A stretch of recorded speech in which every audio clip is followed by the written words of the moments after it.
And now, on behalf of the MIT Sloan CIO Symposium, I welcome you to our CEO keynote panel. Our moderator today is Greg Huang. Greg is the National IT Editor for Xconomy, as well as the editor for Xconomy Boston. Thank you. Thanks a lot, Al. And welcome all of you to our view from the top. It's a CEO panel, and it's about what are the key strategies, opportunities, best practices in our increasingly digital business world. I'm really honored here to be part of this panel. I'm, as Al mentioned, I'm neither a CEO nor a CIO. However, I am a blood-sucking journalist, so I'm going to enjoy this. You guys better be ready.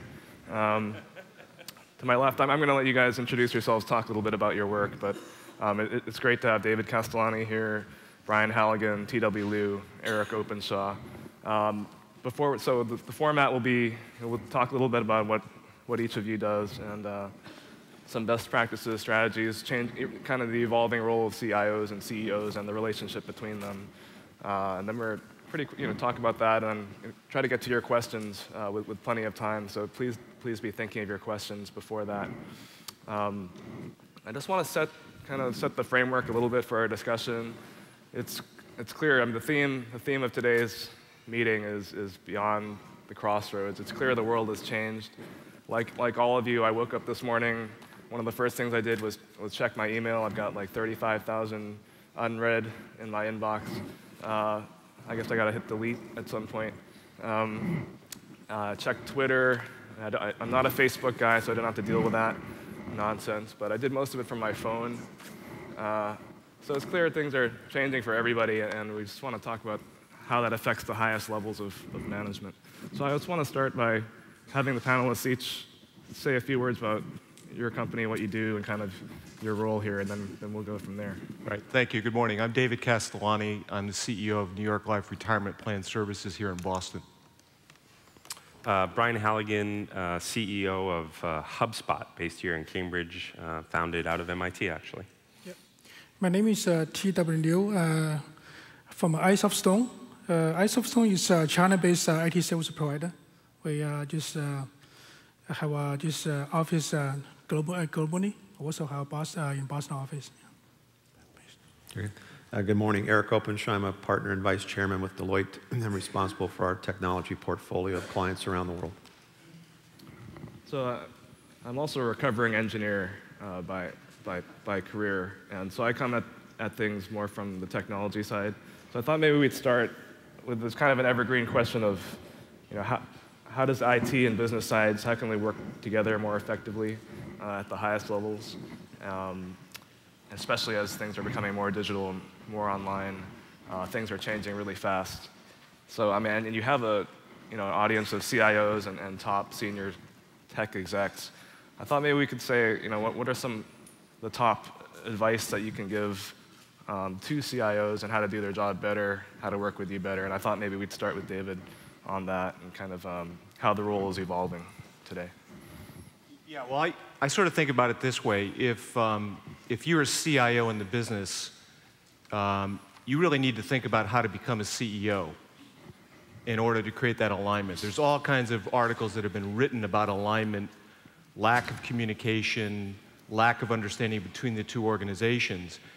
And I don't see why there isn't a CIO operating in business today that can't graduate to the CEO ranks, but it requires a different skill set, a different mindset around it, a different set of behaviors that are, in my mind, less CTO focused and more business focused and more business minded. And an example of that would be, how do you attack legacy systems, infrastructure, and cost in order to free up that capital for development?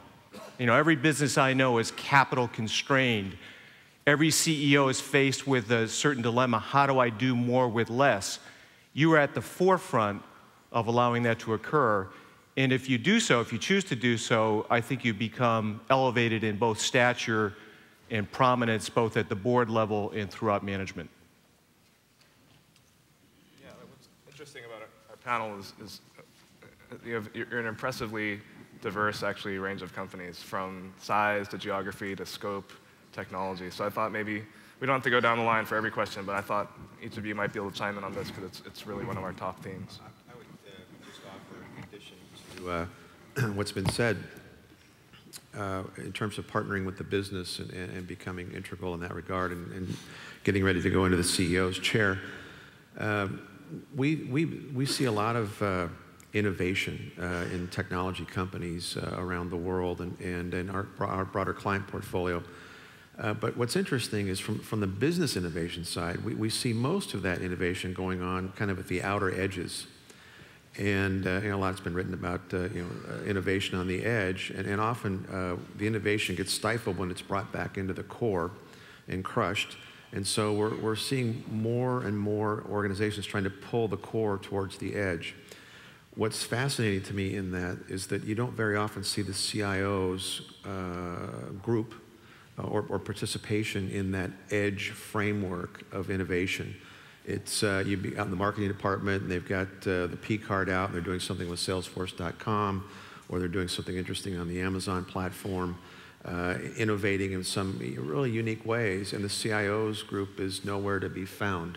And I think that's where, if you really want to partner with the business and accelerate things forward, you get out on the edge and work on those innovations and start figuring out how to get the core pulled out to the edge. What's the view from Sure. Yeah, either. Sure, I have some thoughts on this. Does anyone here watch the show Mad Men? Mad Men, let me see your hands, Mad Men. Terrific show. It's set in 1960. It's an ad agency in Madison Avenue. And it's a spoof on corporate culture back in the 60s. And there's all kinds of funny things about it, but one of the funny things is all the men have big fancy offices with couches and big cigarette things in there and like the martini trays, and they drink their faces off all day, which is quite interesting. And I was sitting there watching the show one day, I was like, well, if they made a show that was spoofing my company in 2011, 50 years from today, what would that look like? What are the things they would sort of poke at? And I thought it was kind of an interesting mental exercise. I think the fundamental nature of work, the fundamental nature, particularly of the new people entering the workforce, the Gen Y folks, is radically different from the way I worked growing up, from the way my organization was structured growing up. And most companies are structured, and they look like the military. They were envisioned in a world before there were applications. They were envisioned in a world before there was the internet. They were envisioned in an old school world, and they're still organized that way. There's still a command and control hierarchy. There's still a certain ratio between manager and managees. There's still this sort of distance between the corporation and the employee that's kind of awkward. And I think what the CIO's real challenge is to work with the CEO is, how do I fundamentally transform the culture and the way work happens in my organization and pull us into the 21st century? How do I really transform the CEO's role, and how do I transform the employee's role so it's really truly a postmodern organization that looks nothing like your dad's organization? And that's not just the IT stuff, that's sort of how people work, how the culture works, how collaboration works, how the CEO interacts. Everything sort of from the ground up really needs to be rethought in my mind. And I think the CIO should lead that inside the organization and pull the CEO over the line on that kind of stuff. I think CIO rules has been transformed from business support to the decision support. In the digital world, as a service providers like us, the customer are looking for digital solution from us. So we have to stay just ahead of the curve. I think CIO has to just stay in the curve to inform CEO and the business leaders on the new technologies and to keep a company in a very competitive position. Well, it's kind of a good segue to the broader question of how should the employee of the future really prepare for the workforce of the future? And you all touched on this a little bit, but what are the critical kind of hard and soft skills that that the employee of the future needs to be successful now and 5 years from now, given it's incredible how fast technology has changed. I mean, we always say that, but really in the past 2 or 3 years, where we were. So I'll riff on that. I think it's really interesting. You look at the statistics on the Gen Yers, the 20-somethings versus I'm a Gen Xer, or I'm 43 years old. The turnover in organizations for the Gen Yers is like every 9 months, on average, a Gen Yer turns over in their job. They have this grand dissatisfaction of what it's like to be in the workplace. And I remember when I first got a job, I was just thrilled that somebody would hire me, and I would have washed the toilets for them. I was just thrilled to work there. And they have a very different attitude towards it. And I think they grew up with high-speed internet access, they grew up with Facebook, and they just have a very different sense for what it's like to work in a corporation. They expect there to be no offices in the corporation. They expect to be able to talk to the CEO all the time. They expect to be able to work at home when they want or work on vacation and have all their applications available on a mobile device. They expect the applications they work on at work to be just as cool as Facebook and Gmail, all the applications they use at home. So I think it's really interesting what's going on, and a real challenge for the CIO to sort of get the culture and get the system set up so that when these Gen Yers enter the workforce, they feel like, oh, this just makes sense. This is how an organization should work, and just blow away the old paradigms of the command and control, old school way that corporations are run. I just add on to that. I think it's important to stratify that Gen Y population, and I think really what you're speaking to in this case is what I would call the passionate knowledge worker. So not just the knowledge worker that I think all of our companies want, but those that are just absolutely on a mission to prove something and do something and make a difference in this world. And I think when you focus on that passionate knowledge worker and dive deep, what you find out is the reason they move and change organizations so frequently is that they need to be on a constant learning trajectory. And it turns out that most assignments are in the 8 to 14-month range that we do throughout our careers. And basically, they don't view their tenure with an organization as employment as much as they do this particular learning opportunity. So if you want, I think what's going to happen in the future, and where the CIO needs to be at ground zero on this, right in the middle, is how do you create talent-enabled ecosystems that cause those passionate knowledge workers to want to swirl around you all the time, even though most of them are probably going to end up being independent contractors their whole lives. And if we don't recognize that now, we'll die in the process, because there really is no such thing anymore as company loyalty for that particular segment of the population. I hate to say this being at MIT, but I think the world has overvalued IQ over EQ. And I think it's fascinating that what you end up having in a lot of places are a lot of really smart people who can't work well together. And this whole notion of collaboration, we use this all the time as a throwaway word, but how dysfunctional is your organization due to lack of collaboration, lack of people getting each other? And I think the new framework in terms of hiring, motivating people is to what you said, is that the management model did come out of the military. I mean, this was all born after 1945 with the industrialization of the US, that all the military generals came in and ran businesses. So why wouldn't the model look the way it looks today? And I think that's going to get destructed in a way, and a term that we use at New York Life all the time is distributed leadership, which basically means, are you delegating at the right levels to get the job done and overseeing, asking the pertinent questions, drilling down, but then sort of getting out of the way and allowing people to create? Do you form teams for projects and disband them once the project is completed, regardless of whether or not you're part of the marketing organization, the sales, operations, or technology? How fluid is it? If you want to attract the best minds within the business, you've got to stimulate their thinking, provide paths forward in ways that we don't possibly do today, as well as we need to do today. New York Life is a great company, but it's a monolith. It doesn't operate like a technology company. And I've worked in both organizations. We've got to change our mental mindset around all this in order to attract and retain the right kinds of knowledge workers moving forward. Without that as a path forward, I think we're all going to get stifled.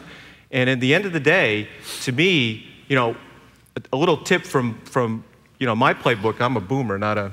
Okay, yeah. So I got a little more age on you, is that 10 years ago, I stopped reading resumes until after the interview. Right? Talk about getting mentally biased about someone when they came into the room ahead of time based on marketing credentials, personal branding, through a document called a CV, versus getting to know that individual and their core competencies, strengths, their EQ, and then going back and using that resume as a reinforcement tool is a different discipline, a different way of thinking. I think essential to how we select and create teams moving forward. Maybe sort of riff on that and ask you a question, sir.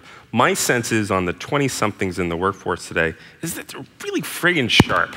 I mean, they're just sharp. They learn so fast. They know how to find information so fast. They're masters at Google, masters at Wikipedia. They just know how to get what they need. And they learn so quickly. They feel like they're Martians compared to me when I was in my 20s. Yeah. And they're just much more valuable than I was when I was in my 20s. And so I don't think we have a problem sort of getting those people ready. It's like, how do us old folks sort of deal with these Martians that are working in our organization? And how do we empower them and put them to work and not stifle them in this big command and control hierarchy? Well, because the baby boomers screwed them up. I mean, essentially what we did is we went to all their athletic events and we made sure that everything was perfect. And I'm serious. I'm serious. Yeah. But we took care of these kids in ways that was unfamiliar to my generation, where basically my parents said, figure it out, you know? But now what we've done is we've controlled their lives in such a fashion that how do we free them up? We have to really connect to those individuals in the workplace today to make sure that we're responsible for their careers. So, yeah, definitely agree with everyone. I think the big challenge for us in this fast-changing digital world is how to just train, retain, recruit, and those knowledge-based workers. This is a big challenge for us. So this is probably keep us wake up every day. Just to keep the pace. This is kind of challenge for us.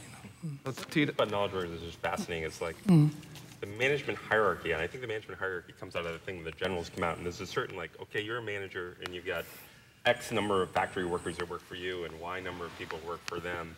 And I think in just a modern organization, it should be, okay, I work for you in this project, you work for me on that project. It should be just a very different way of these ad hoc groups kind of coming together. Right. And it should be rethought from scratch. And I just think these Gen Yers get in the workforce are like, what the heck is this? This is just strange. I'm not in the military. This is not how I work when I was at Sloan. This is not how I work when I was at MIT. I formed these groups, and leadership sort of evolved. And like at Google, they have groups where it's a 60-to-1 ratio. And I think in a knowledge worker world, this 8-to-1 ratio or whatever it is in your organization is busted. I don't think that makes sense anymore. It made sense if you're on a factory line. I don't think it makes sense for knowledge workers. It can be a much broader thing, and it can be, a funny, different reporting structure. Yeah, I want to step back for a second and let's think globally. And actually, I wanted to ask TW to give us a Chinese perspective. I mean, on the talent, new talent models, on retaining employees, on cultural differences. How should we be thinking about the global workforce? Yeah, I think in China, in terms of technology, digital the application level probably is the same as in the U.S. In China we have a China-based, China-like Facebook, and also have Twitter. So we call it just micro-blogger. It's very popular just in China. So I strongly believe this. The social network is going to create this big impact, not in India, only to the individual, also in the business world in the future, pretty soon. So we are actually recognizing this is the big impact to us. So we are actually company where we're just in the trying to invest put a lot of efforts to prepare for this kind of changes. In terms of just training and maintain the talent pool in China. This is a big challenge given the China economy very hard with a lot of competition for the resource, and also given not a global company doing business in China, actually we compete with the resource. Just Google have a large operation in China, and Microsoft too, and we as a local company we compete resource with them, right?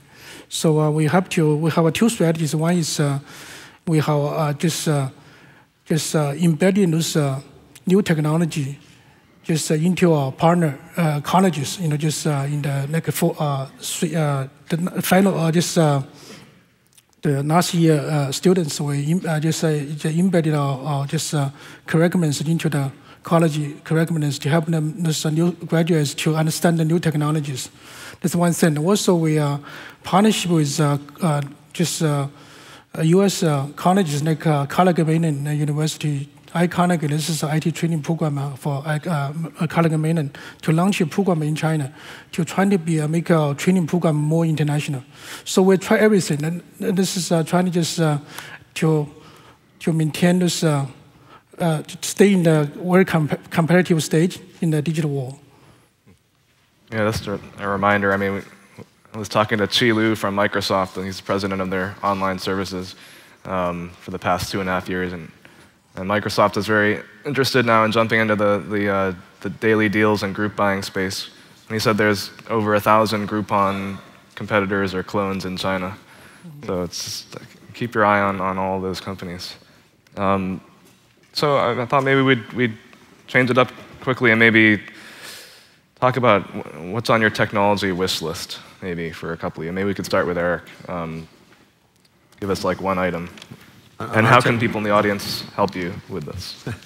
On our technology wish list, given that we're a professional services organization with a lot of confidentiality issues, as you might imagine, being auditor for many of the Fortune Global 500, social media is top of mind in every hallway that we have, and we're struggling mightily with it to get the right mix of social media, first of all, the right platforms, both internal and then external, and then also a massive education problem that we have because we handle so much confidential data, and it can proliferate so quickly with the wrong tweet or the wrong post on a Facebook page. My wish for my organization is we figure this out pretty quick, because it's hard. It's really hard, and one loose lip can sink the whole ship. My wish list is cloud computing and mobility, and also the social network. It could be one of my wish list.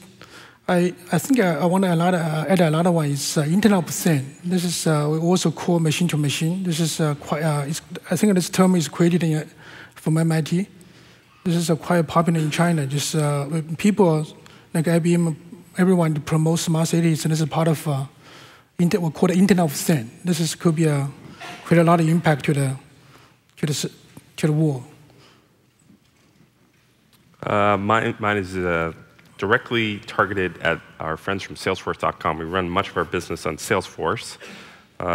First, I want it to be cheaper. They're right out there. Yeah, I know they're here. I know they're here. That's why I'm talking. You going to pause on that? Cheaper? It's already expensive. Second, we had to buy NetSuite for finance, which really sucked because I have to integrate the two now. It would be nice if they just bought NetSuite and got it over with. And third, I wish they would build some sort of a mid-market business intelligence tool so mere mortals can create reports off that thing. We really run the business on Salesforce.com, so it'd be nice if they get. I love the product, I love the company, just want to go a hair faster. Yeah, so I think about technology as the 3 Ds. It's got to be deflationary, it has to be destructive, and it has to be disruptive. And destructive, just a small example, what Neil Ramasamy, our CIO, who's here today, and I want to do is we want to destroy the desktop. We want it gone. We want to move to dumb terminals and iPads and small phones. And I want to drive that cost down by 60 to 70%. That's destructive. That's that freeing up of legacy. On the disruptive side, there's plenty of data out there in the world. How much intelligence is there? I can get at anything. You could get at anything right now. How smart is it, and how reliable is it? And so if you think about the business that we're in is managing 401k plans, how's everybody doing globally? How are we doing with retirement? You know, great? On track here? How do we take all this data that we have at the participant level and make them smarter so that their decisions get them to the right place? That's where technology needs to go at New York Life. Well, one of the big themes I'm seeing, not especially around Boston, but obviously worldwide, is this question of big data and how to derive actual value from it, like David, as you're talking about, how to get actual insights from it. So maybe we can just drill down a little bit into a few particular technologies and start with big data and analytics. So are we deriving genuine business value yet from big data, and what do we in the audience and we up here need to do to make that happen? Maybe we could start down maybe just one quick definition. If we think big data is like inside and outside the four walls of the organization, sure. So publicly available data. We've been doing a lot of work in analytics. There's almost something like $1.2 billion in our revenues this year in the U.S. will be directly sitting on top of data analytics engines, and this is the future. And the intelligence that's available is extraordinary if you're focused. For example, one particular aspect of our data analytics group can now predict with publicly available data, by the way, can predict a bank failure within 60 days. And that's just extracting data that's here, there, and everywhere. So if you choose to be focused and go for the insights, they're there. Where I think going forward, the greatest opportunity in this area is in the semi-structured and unstructured data world. And just 2 weeks ago, and I was telling somebody at breakfast this morning, the USA Today, there was an interesting article on the front cover of the business section, front page of the business section, on Wall Street starting to use analytics on Twitter and Facebook to take a look at the mood of the country to start making bets on where their portfolios are going to move. And I think that equates back to Wall Street's looked at things like hemlines and whatnot for 100 years to try to get a feel for what the mood of the country is. But that kind of gives you a feel now for where analytics can go on this semi-structured and unstructured data. And I think it's huge, absolutely huge. It's a young company. We just published in the New York Stock Exchange. I think that one of the challenge for us is business visibility. Given we are operating globally in many 20 offices globally, we are required to quickly just put the financial and the business data, consolidated data together in a timely manner, and also in the accurate manner. This is still is a big challenge for us. Even we are as a service provider, technology service provider to the customer, we still actually struggling to build this kind of system so can give me a business visibility and also good projection, and also give me helping me to make a decision making. So I think our next stage is focus on build internal system to help us to move fast. Yeah, I sort of agree. I touched on this before. I think the big role of the CIO with the CEO is to make him look smart. And the way to make him look smart is get the CEO the reports he needs quickly. And the way to get the reports to the CEO quickly is I think there's a big gap in the market today for a new company to build a business intelligence system that humans can that a Sloan grad can actually use. You don't have to go to this big complicated university to figure out how to use it.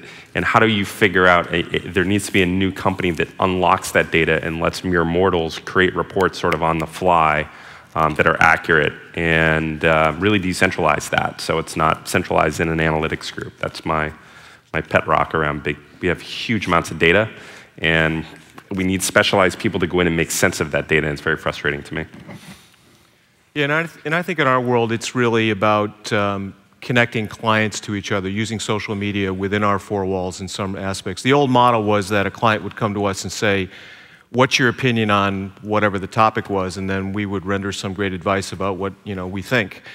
And increasingly, clients are saying, what are best practices in real time that can get distributed out to other clients? So creating our own LinkedIn within New York Life Retirement Plan Services allows people to post up questions. They can get answers from not us, but other clients, real practical users of the platform. We can gather that data and say, here's attribution. So we can publish to our clients, if you're not thinking about these top 3 things, this is what our other clients are doing. To me, that's taking data and creating intelligence at one level. You bring up social networking, and Eric, you talked about sentiment analysis a little bit across the board to get to sense the mood. So let's talk about social networks and social media, and maybe just quickly, what are the implications right now of employees using them also for personal reasons, personal and at work, and is this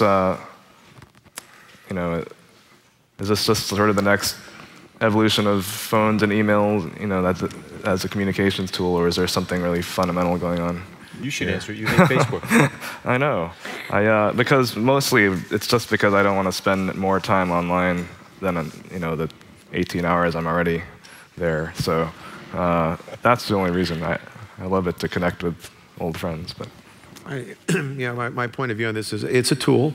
It's an important tool, and one that has far-reaching implications for performance and far-reaching consequences for lack of attention to the details. Just as an example, we actually have a couple of situations now where there's litigation that I'm aware of where you can, we've probably all gotten that email that says, will you recommend me, right? Which just seems harmless enough, yet there's a couple of court cases now where a manager has recommended one individual, and an individual that wasn't recommended is actually litigating because they weren't recommended and they were somehow dissed. So, but on the other hand, I don't think you can stop people from, it's like, can you imagine trying to put the brakes on the telephone 75 years ago? Right. Probably couldn't do that either. But what you can do, I think, is educate on what is appropriate and not appropriate so that you can actually get the mileage out of the tools. And in this day and age, because of the networking that we all enjoy, I don't even know how anymore to really distinguish between my personal life and professional life. It's nearly impossible. Right. It's nearly impossible. That's right. Violent agreement. I think there's a role here for the CIO too. It's sort of just like I think the way the employee-corporation relationship needs to fundamentally change in this sort of postmodern culture. I think the relationship between the corporation and the marketplace needs to dramatically change. Traditionally, the way the corporation communicated with the marketplace was they wrote up these things called press releases. The marketing people would write them, and they're this very archaic language that only marketing people can really understand. And they like slide them, it's almost like smoke signals. They like slide them under the wall between the corporation and the marketplace. The marketplace reads them, it's like, okay, I kind of understand it. I can't ask any questions about it or really interact with it, but I'll be satisfied with it. I think the wall needs to break down between the corporation and the marketplace, and it needs to be a porous membrane where everyone's accessible to the CEO. The CEO should be very active on the blog, should be commenting on the blog, should be on Twitter, should be on the Facebook fan page. And it should be a much more authentic CEO. It should be a much more transparent CEO.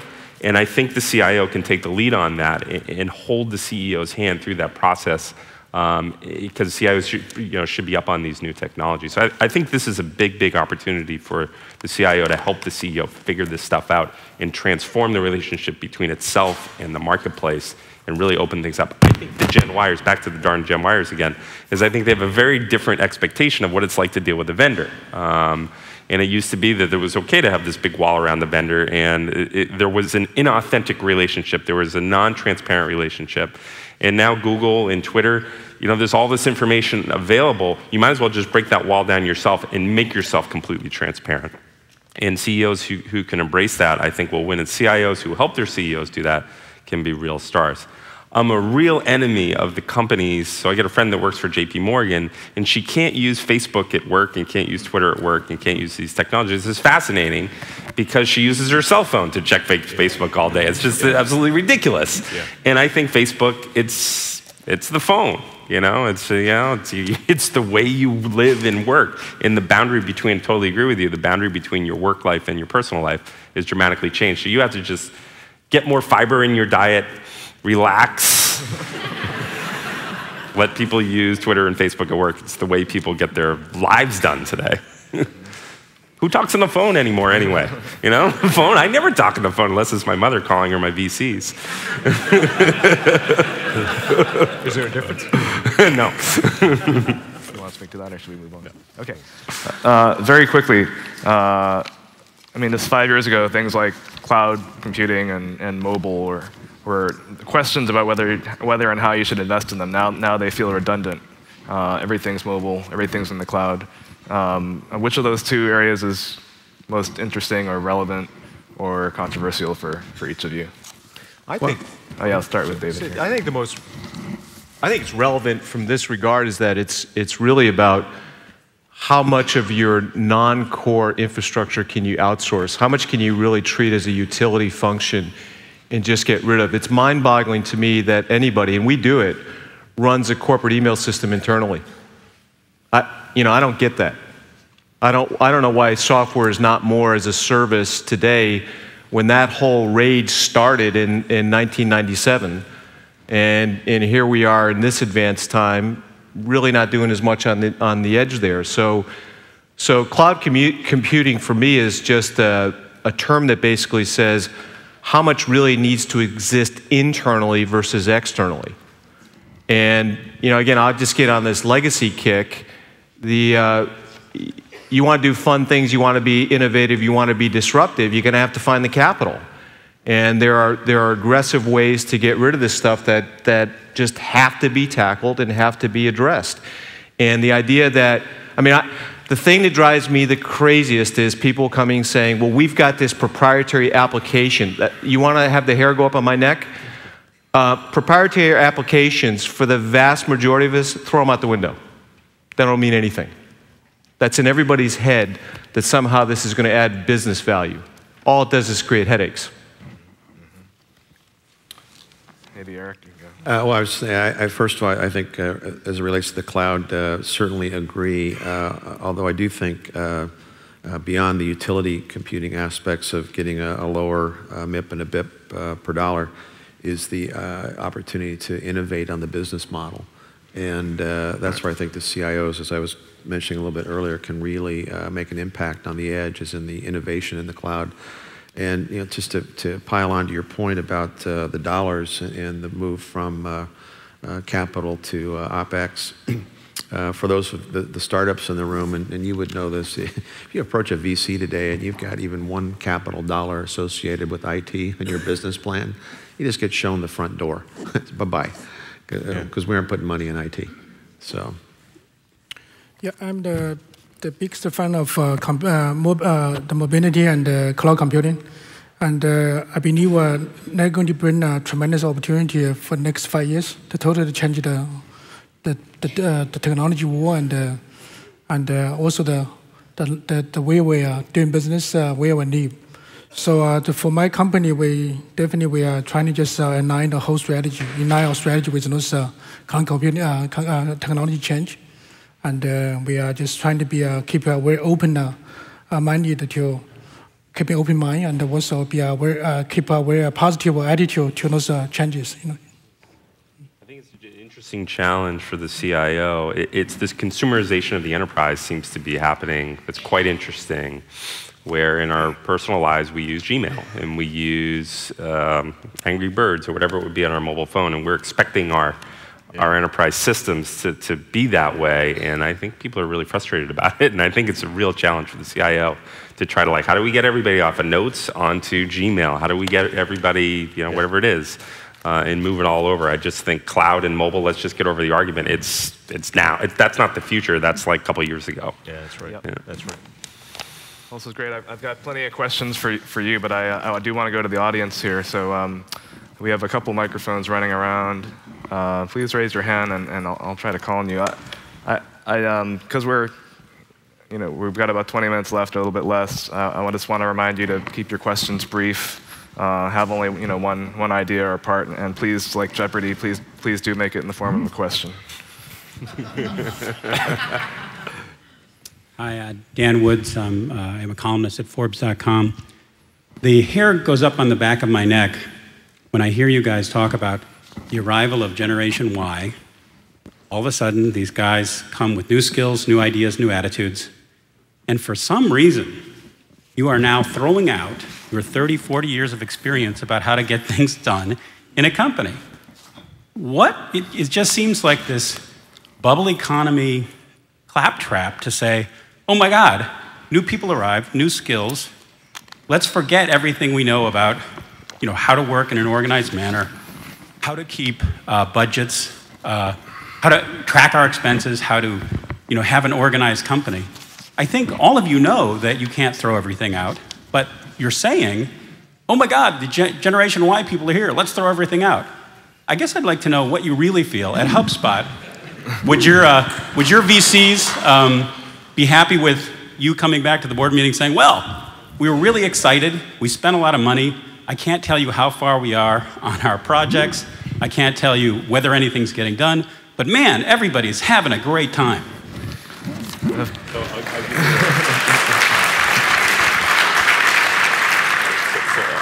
100 years ago,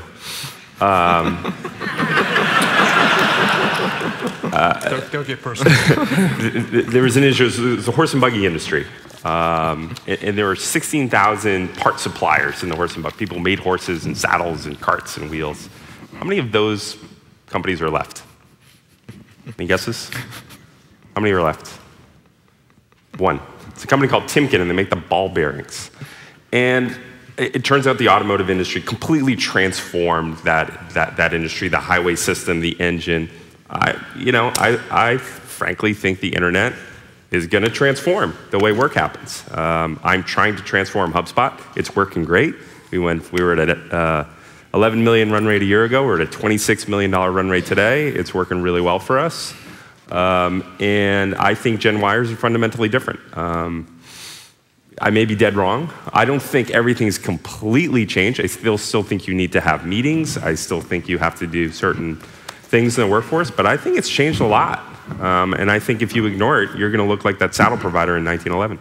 I don't think this is an either-or debate. I think this is a both in an evolution aspect of how the workplace is going to take place.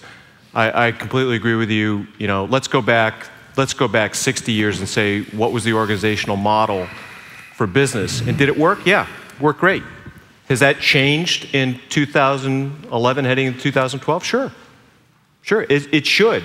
And I think we as leaders, if we ignore change and ignore the natural evolution of the business community, are going to find ourselves lost, disconnected, out of touch, and losing people left, right, and center, which we can ill afford to do. We have to adapt as adults, as older people, as much as the kids do. And we've got to help them adapt, and we've got to be open-minded ourselves to make that adaptation work within our own businesses. Is it JetBlue that runs their reservation systems from the house? Okay, so we're sitting with fairly large call centers within the New York Life organization. Where's the highest turnover in the business? Those are entry-level positions, centralized, and people hate it. And because we want to control it, we don't allow them to work out in their homes. I mean, wake up, New York Life and others, that's just not the way the model is going to work in the future. So that's just natural adaptation. That's a smart way to do business. Let's move on to the next question. Just real fast. Okay, I don't think Brian said it. Yeah. We have 2 mics. People would just come down to each one of these mics. Sorry, I don't think Brian said he was going to ignore doing his financial statements at the end of it. But how they get assembled, might be radically different in the future. Right. What's the implication of security as we start to transfer our technologies, as we open up and start leveraging the use of social networks internally? I heard the implication of a private social network on the inside. I think that makes sense. But I wanted to see, from your perspective, what are some of the realistic issues that you had to deal with as you started to open up into the world? Yeah, so the question about security, which I also wanted to bring up, given some of the very, very public episodes that have happened with data breaches. Maybe we could start at that end with Eric and TW. Right. Well, this is the debate that could take 3 days. Yeah. So there's several things going on. First of all, security as it relates to access of IP and whatnot, is that kind of where the question was coming from? You know, I have a point of view that IP is becoming less and less interesting over time. Not from we need to keep making IP, we do, but whether or not IP is really a knowledge stock or a knowledge flow, and what you do with it and how you monetize it is how you differentiate in the marketplace. I think all of us, especially the boomers, grew up on this notion of, you know, I'm just looking for that magic Coca-Cola formula, and if I can get it just right and I can lock it in a vault, in a bigger vault, and then put it in one more bigger vault yet, and sink it at the bottom of the ocean, I'm good to go for a couple hundred years. And worked for them, but for most everybody else, not so much. And with all the tools we have available today, IP cycles pretty fast. And in fact, I think what you end up needing to worry about more is your monetization model and differentiating on how you interact with your customers and your suppliers. Because if you stand on this idea of a knowledge stock as where you need to make your money, that's yesterday's news. So from that point of view, the security thing, I think, is probably better off opening everything up than you are trying to shut it all down. Certainly there are areas of privacy that have to be maintained. So if you're in the middle of an acquisition of a company, you probably don't want that out on the internet. So there's some aspects of that have to be locked down pretty tight. Yeah, TW, maybe on the global security, given advanced persistent threats and that sort of thing, that our companies are really under attack these days. So any comments you have on that for you guys? Yeah, for security. Security is definitely something we're very concerned, especially we are dealing customer data. This is so in the company we are basically just treat security as put it at the security in a different level. For the customer data, we are going to safeguard, you know, but that doesn't should just stop us to adapt new technologies. So we are internally we do have a private cloud and also for the social, we're trying to just internally trying to build a social network type of communication platform. So I think that for security, we try to just divide it to different levels. For customer data, we want financial data, our client from banking industries, we're trying to be a safeguard this data, you know. But for internally for communication, we definitely we're trying to just leverage our technologies. Yeah. Let's go to the next question. Gentlemen, good morning. I'm Steve Bigelow. I'm the Senior Technology Editor with SearchDataCenter.com, and I have a question about your attitude regarding the cloud. Certainly, innovation in an organization is driven in part by IT, but I guess I'm curious to get your position on where you see IT really adding value and adding innovation to an organization into the future versus moving applications and tasks out to the cloud. Where do those two collide, or where's that dividing line as you see it? Maybe David or... Yeah, well, you know, I look at it, I'd say the organizations have to be bifurcated. There are people who have to manage the infrastructure, keep the lights on, make sure that the basic things get done so that you've got an enterprise that operates. And yet you need to free up others to think about the innovation, and they have to be part of the discussion and at the table. You know, let's face it, IT folks largely over the last 30 years are order takers. Here it is, implement it, don't screw it up, make it come in on time, we don't like it, go back, recreate it. And it's a CF business. If you do it well, you get a C. If it doesn't work, you get an F.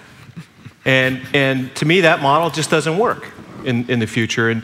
And so in order to have a seat at the table, you're going to have to free up not only capital, but human resources, and you're going to have to hire differently and think differently. And that's why I said to you at the beginning, if you want to have a seat at the table, think like a CEO. Operate that way, behave that way, and you'll have a much bigger influence on the organization, as you should. You know, if you're going to be an order taker, I think it's kind of a lousy business. I think we have time for one more question. Hi, my name is Coco Brown, and I'm the president and COO of a company called Taos. My question, I think I'll sort of pick on the CIO since it's the nature of the event, but it's not unique to CIOs. Leaders of all aspects of the business have this challenge where I think we org and reorg constantly, and we go with all sorts of different models, whether it's sort of functional domain leadership versus build, design, run type leadership, centralized, decentralized, and there's all these attempts at different models for how we run an organization, and I was intrigued by what you were talking about. I happen to agree with a lot of what you were saying on the HubSpot front. How do you, the more organic leadership, the more sort of unstructured leadership, if you will, how do you practically apply that in your organization? You talked a lot about the need for it, but how do you practically apply it in your operation? I think at the center of the way I think about, HubSpot's got a funky culture. And at the center of it, it's like there's got to be this massive amount of trust between the employees and the employer. And so I try to increase that trust by being sort of the layer around that is just extremely transparent and collaborative. We have the world's most active wiki. And people post on the wiki all the time. Like this weekend, somebody posted, if I were CEO of HubSpot, I would. And then like a 2-page rant on the wiki. And then there'll be 50 comments within 5 minutes. And then I'll have to jump in. And it'll be very interesting. At HubSpot, there's no offices. And so we're trying to send a signal. I sit out right next to different people. We're trying to send a signal that I'm not holier than thou. I don't need a corner office. There's not this big gap between me and everybody else. I work for other people on certain projects. They work for me on certain projects. We shuffle desks every 3 months is another interesting aspect of it. There's like 40 different funky things we do. I wrote an article about it on a blog called onstartups.com.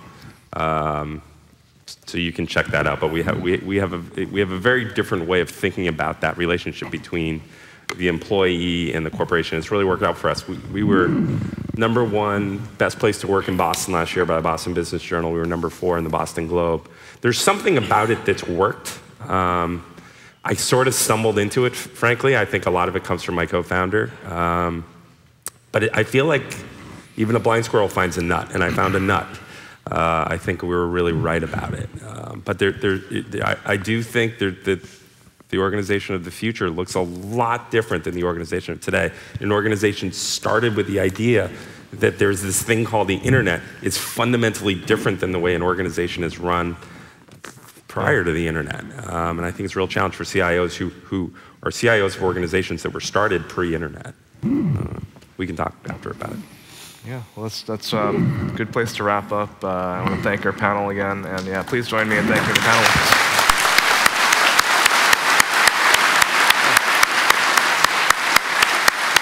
Thank you all.